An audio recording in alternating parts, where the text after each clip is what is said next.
ব্যক্তিগত আলোচনাটা হলো, সাইদি ভাই আপনারা সবাই অন্য নামে ডাকেন, আমিও ওনাকে সাইদি ভাই বলতাম, এবং আমরা দুজন ভাইয়ের মতো ছিলাম, ভাইই ছিলাম, ভাইয়ের মতো কেন, ভাই ছিলাম। আমরা দুজন একই সাথে পাশাপাশি সেলে প্রায় 2 মাস বন্দী ছিলাম গাজীপুর জেলখানায়। তো সেখানকার একটা ঘটনা শুধু আপনাদেরকে বলবো, ওনার অন্যরকম একজন আল্লামা দেলোয়ার হোসেন সাইদিকে আপনাদের সামনে উপস্থাপন করবার জন্য। তো আমাদের সাথে আমাদের পরিবারের মানুষেরা সপ্তাহে একদিন দেখা করতে পারতেন। তো ওই দিন আমাদের পরিবার থেকে কিছু ভালো খাবার দাবার নিয়ে আসা হতো, কিছু তরকারি কিংবা কিছু মিষ্টি, বিস্কিট, এগুলো নিয়ে আসা হতো। তো আমরা যখন জেলে ছিলাম, ডিভিশনে একমাত্র আমি আর সাইদি ভাই ছিলাম, দুজনই মানুষ ছিলাম। তো সব বেলা আমরা একসাথে খাওয়া দাওয়া করতাম, নামাজ পড়া থেকে শুরু করে, ফজরের নামাজ থেকে শুরু করে একেবারে এশার নামাজ পড়ে ভাত খেয়ে তারপর যার যার ছেলে আমাদের তালা মেরে দেওয়া হতো। তো একদিন সাইদি ভাইয়ের খাবার আসলে আমি খেতাম ওখান থেকে, আবার আমার যদি খাওয়া আসতো তো সাইদি ভাই ওখান থেকে খেতেন, এভাবে আমাদের দিন চলত। একদিন আমার বাসা থেকে একটা মিষ্টি এসেছিল, একটা স্পেশাল টাইপ মিষ্টি, সম্ভবত কোনো একজন ঢাকার বাইরে থেকে পাঠিয়েছিল। তো সাইদি ভাইয়ের মিষ্টিটা খুব পছন্দ হয়েছিল। উনি একটু খেয়েই বললেন, মামুন ভাই মিষ্টিটা তো খুব ভালো। আমি বললাম, সাইদি ভাই আপনার জন্য, এই অংশটা আপনার জন্য। আমরা অর্ধেক অর্ধেক করতাম আর কি, যতটুকু আসে। তা আমার মনে হয় সাইদি ভাইয়ের ভাগে হয়তো 5-6টা মিষ্টি ছিল। তিনি মিষ্টিটা খেলেন না, তিনি রেখে দিলেন। আমি আর জিজ্ঞেস করি নাই উনি খেলেন না কেন, উনি বললেন যে মিষ্টিটা ভালো। তার একদিন পরে ওনার, এটাকে জেলখানার ভাষায় বলতো দেখা, মানে ওনার দেখা আসবে, মানে হচ্ছে ওনার পরিবারের লোকজন আসবে। তো পরের দিন ওনার পরিবারের লোকজন যখন আসলো, এবং তারপরে আমরা গল্প করতাম কে কেমন আছে এটা জানবার জন্যে, সাইদি ভাই আমাকে বললেন যে আমি মিষ্টিটা কেন খাই নাই জানেন, এই মিষ্টিটা খুব ভালো ছিল, আমার ছেলে মেয়ে এবং নাতি নাতনিদের খাওয়ানোর জন্য আমি এই মিষ্টিটা খাই। আপনি কতটা স্নেহশীল পিতা এটা চিন্তা করে দেখেন, যেখানে জেলখানায় আমরা প্রায় কিছুই পেতাম না, সেই জেলখানায় একটুখানি মিষ্টি উনি রেখে দিচ্ছেন ওনার পরিবারের জন্য। এতটা স্নেহশীল পিতা ছিলেন আল্লামা দেলোয়ার হোসেন সাইদি। এটা জানা আবশ্যক। আমাদের শুধু একটা মানুষের উনি কত বড় আলেম ছিলেন কিংবা কত বড় বিদ্বান ছিলেন এটাই একমাত্র পরিচয় না, উনি কত ভালো পিতা ছিলেন এটাও গুরুত্বপূর্ণ, যেটা আমরা আমাদের রসুল মহানবী হযরত মুহাম্মদ সাল্লাল্লাহু আলাইহি ওয়াসাল্লামের কাছ থেকেও শিখেছি, যে ভালো পিতা হওয়া ভালো মুসলমানের জন্য গুরুত্বপূর্ণ। এটা আল্লামা দেলোয়ার হোসেন সাইদির মধ্যে আমি দেখতে পেরেছি। এবার আমি একটু রাজনৈতিক আলোচনায় আসি। একটু আগে আবার আমার স্নেহভাজন রফিকুল ইসলাম খান, তিনি বিচার ব্যবস্থার কথা বলছিলেন। আপনাদের হয়তো অনেকের স্মরণে আছে, আমার দেশ পত্রিকায় আমরা সর্বপ্রথম স্কাইপ কেলেঙ্কারি লিঙ্ক করেছিলাম, এবং এই স্কাইপ কেলেঙ্কারির পুরো ঘটনাটা সাইদি ভাইয়ের মামলা নিয়েই কিন্তু ছিল। এই জিনিসটা আপনাদের জানানো দরকার। আমি মনে করলাম আজকের মাহফিলে এটা বলাটা সব থেকে গুরুত্বপূর্ণ। এটা যে আমরা লিঙ্ক করেছিলাম এটা একটা ঐতিহাসিক ব্যাপার ছিল, কারণ এখানে খুব নাম করা আইনজীবী মিজান সাহেব আছেন, উনি জানবেন যে স্কাইপ কেলেঙ্কারিতে আমরা যেটা প্রমাণ করেছিলাম এর মাধ্যমে লিগালি আমরা প্রমাণ করে দিয়েছিলাম যে এটা একটা জুডিশিয়াল কিলিং ছিল। কারণ আপনারা মুখে যতই জুডিশিয়াল কিলিং এর কথা বলেন না কেন, আইনের ভাষায় এভিডেন্স প্রয়োজন হয়। স্কাইপ কেলেঙ্কারি কিন্তু সেই এভিডেন্স ছিল। কিন্তু আমার মনে হয় আজ পর্যন্ত এই এভিডেন্সটা যেভাবে ব্যবহার করা উচিত ছিল সেভাবে ব্যবহার করা হয় না। তো এখন একটা সময় এসছে, আমি সকল শহীদ পরিবারের সকল সন্তানদের বলবো যে আপনারা এই স্কাইপ কেলেঙ্কারির এভিডেন্সের মাধ্যমে আপনারা এই বিচারকে উড়িয়ে দিতে পারেন বলে আমি মনে করি। কারণ হচ্ছে যারা জান্নাতে যাওয়ার তারা তো চলে গেছেন, কিন্তু সেখানে যাওয়ার পরেও তারা যে নির্দোষ ছিলেন এটা প্রমাণ করাটা খুব গুরুত্বপূর্ণ। এরকম ঘটনা মিজান সাহেব আমার থেকে অনেক ভালো জানেন যে ইংল্যান্ডের অনেক মামলায় 100 বছর পরেও প্রমাণিত হয়েছে যে 100 বছর আগে যাকে ফাঁসি দিয়ে হত্যা করা হয়েছে সেটা অন্যায় ছিল এবং সেই ব্যক্তি নির্দোষ ছিল। কাজে আমি মনে করি এবার একটা সুযোগ এসছে আপনাদের যে স্কাইপ কেলেঙ্কারি আমার দেশে যে এক্সপোজ করেছিল সেটাকে নিয়ে এবং অন্যান্য লুপহোল যেগুলো ছিল বিচার ব্যবস্থায়, যেটা মিজান ভাই বলেছেন, সেগুলো নিয়ে এই বিচার পুরো বিচারটাকে রিভিউ করা এবং রিভিউ করার মাধ্যমে এটাকে প্রমাণ করা যে এটা আইনগতভাবেই এটা জুডিশিয়াল কিলিং ছিল।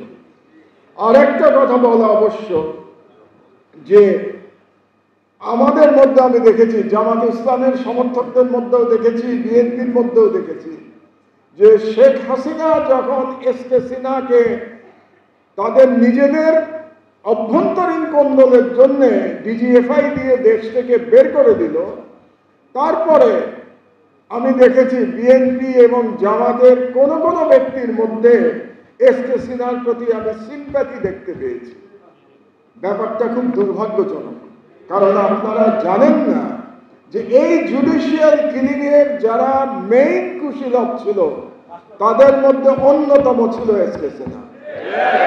কাজেই এসকে সিনহাকে কি বের করে দেওয়া হয়েছে নাকি সে বিদেশে গেছে এটা গুরুত্বপূর্ণ না।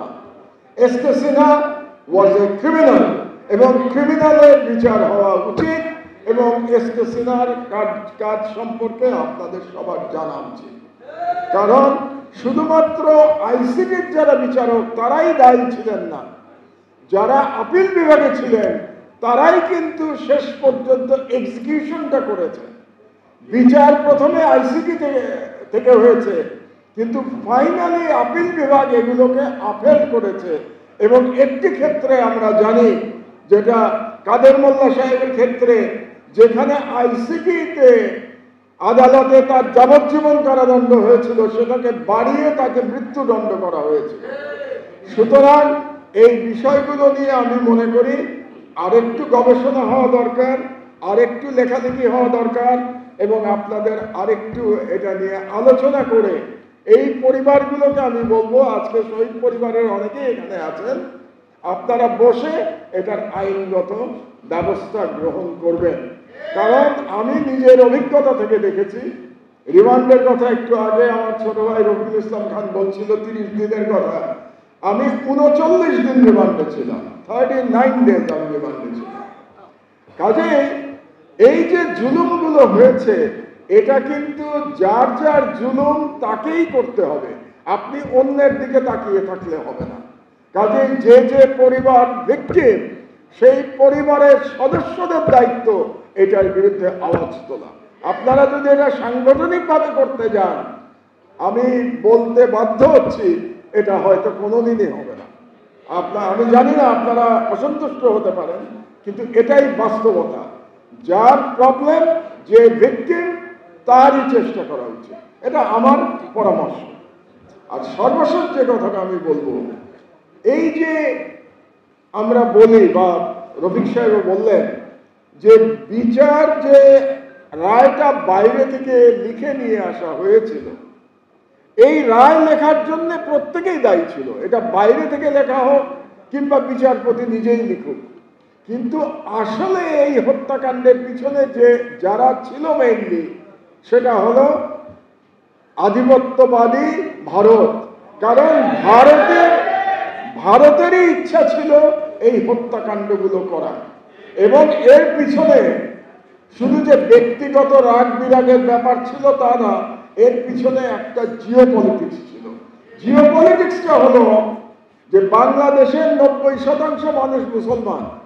তো বাংলাদেশকে যদি ভারতীয় উপনিবেশে পরিণত করতে হয়, যেটা করা হয়েছিল 16 বছর ধরে শেখ হাসিনা, তাহলে পরে আমাদের ধর্মীয় চেতনা এবং আমাদের যে সংস্কৃতি, ইসলামিক সংস্কৃতি, এটাকে দুর্বল করতে হবে।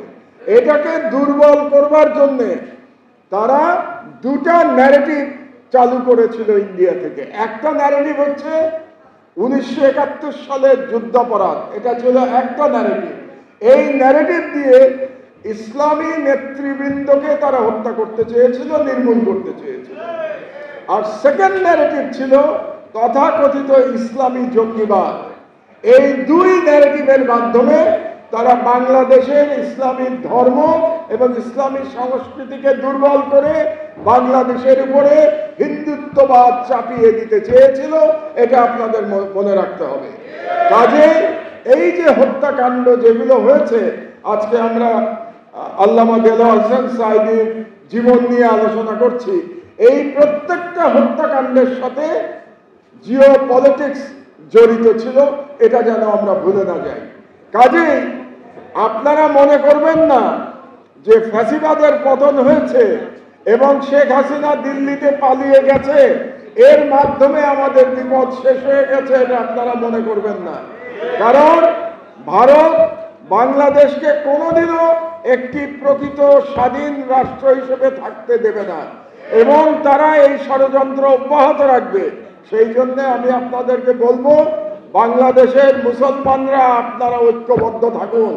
আমরা যদি ঐক্যবদ্ধ থাকতে পারি তাহলেই ভারতীয় আধিপত্যবাদকে আমরা পরাজিত করতে পারবো, বাংলাদেশের স্বাধীনতা রক্ষা করতে পারবো এবং আমরা আমাদের ধর্ম, আমাদের কালচার, এটা নিয়ে আমরা মাথা উঁচু করে থাকতে পারবো। এবং এই স্বাধীনতা রক্ষা করার মাধ্যমে আসলে আমরা আল্লামা দেলোয়ার হোসেন সাঈদী এবং অন্য যারা শহীদ হয়েছেন তাদের স্মৃতির প্রতি যথার্থ সম্মান দেখাতে পারবো। যথার্থ সম্মান দেখাতে হলে আমাদের ধর্ম, আমাদের ঈমান বলিষ্ঠ রাখতে হবে এবং আমাদের লড়াই অব্যাহত রাখতে হবে। আমি মহান আল্লাহ তাআলার কাছে সাঈদী ভাই, আমার সাঈদী ভাই, আপনারা যাকে বলেন আল্লামা দেলোয়ার হোসেন সাঈদী, তার জন্য জান্নাতুল ফেরদৌসের কামনা করছি। মহান আল্লাহ তাআলার কাছে ফরিয়াদ করছি যেন তার শাহাদাত কবুল করা হয়।